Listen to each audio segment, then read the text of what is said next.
gì đây?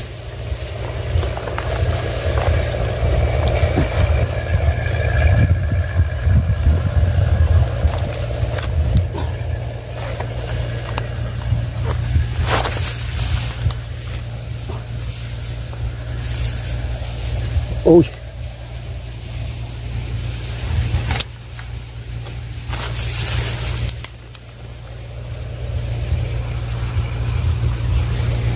lên Hugo các bạn ơi.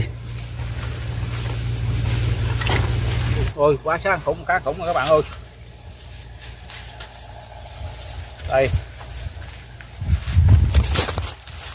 Ôi dãy dữ rồi.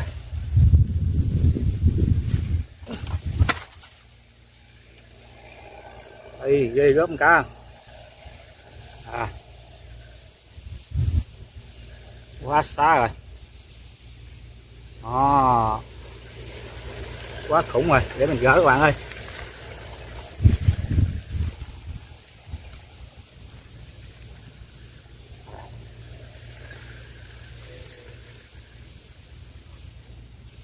Cắt ngạnh đi.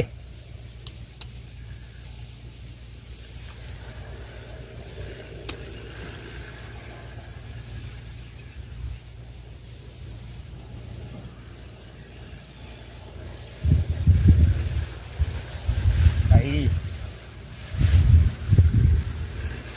Ghê gớm Hugo không? Dữ lắm luôn, còn bị nó tán. À, tay mình không có nghĩa địa 100 kg nữa hết trơn nữa. Dữ lắm, nó bự luôn.